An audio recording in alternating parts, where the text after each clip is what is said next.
The parallel between winter's onset and cardiovascular event rates has been recognized for over a century, but the mechanisms explaining this connection have only recently come into focus. Among the various factors we've discussed, vitamin D deficiency stands out as both prevalent and potentially modifiable. What began as a nutrient known primarily for bone health has emerged as a crucial player in cardiovascular physiology, and its seasonal fluctuation may help explain why winter is so deadly for hearts and brains. Vitamin D isn't actually a vitamin in the traditional sense. It's a hormone precursor that affects virtually every cell type in the body. Your skin synthesizes vitamin D when exposed to ultraviolet B radiation from sunlight. In summer, even fair-skinned individuals can produce adequate vitamin D with relatively brief sun exposure. But in winter, particularly at latitudes above 37 degrees, the angle of sunlight means insufficient UVB reaches the Earth's surface to stimulate vitamin D production. Even if you're outdoors, even if it's sunny, your skin isn't making vitamin D during winter months at northern latitudes. The result is that vitamin D levels plummet from summer to winter with deficiency, defined as blood levels below 20 nanograms per milliliter, affecting up to 40% of the population by late winter. Why does this matter for cardiovascular health? Vitamin D receptors exist throughout the cardiovascular system, in the heart muscle itself, in blood vessel walls, in the cells that line vessels. The hormone plays crucial roles in regulating blood pressure through effects on the renin-angiotensin-aldosterone system, the body's primary blood pressure control mechanism. Vitamin D influences inflammation, a key driver of atherosclerosis.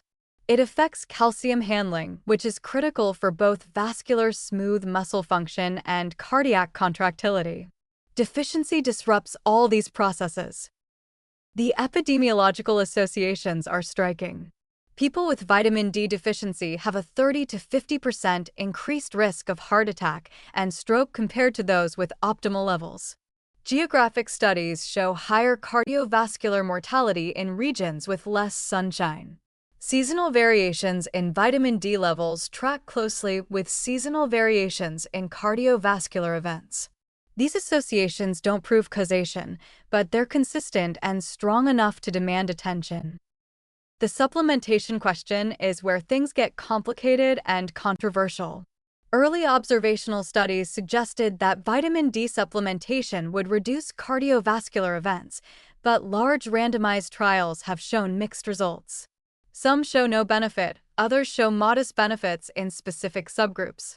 The reasons for these inconsistent results likely include the complexity of vitamin D metabolism, the importance of other nutrients like vitamin K2 and magnesium that work with vitamin D, genetic variations in vitamin D receptors, and the possibility that low vitamin D is sometimes a marker of poor health rather than a cause of it. Despite the uncertainty around supplementation benefits, some recommendations seem reasonable. Testing vitamin D levels, particularly in late winter for those at cardiovascular risk, provides useful information. If you're deficient, supplementation to achieve levels in the 30 to 50 nanogram per milliliter range makes sense, though the cardiovascular benefits remain uncertain. The dosing typically ranges from 1,000 to 4,000 international units daily, depending on baseline levels and individual factors. Vitamin D3, cholecalciferol, is generally preferred over D2. Food sources provide limited vitamin D. Fatty fish, egg yolks, and fortified dairy contain some, but it's difficult to achieve optimal levels through diet alone. Light therapy designed for seasonal affective disorder doesn't typically provide the UVB spectrum needed for vitamin D synthesis, though specialized UVB lamps exist specifically for this purpose. Their safety and efficacy for cardiovascular protection remain understudied. The take-home message is nuanced. Vitamin D deficiency is common in winter. It affects cardiovascular physiology in ways that could plausibly increase event risk, and correcting deficiency is safe and inexpensive.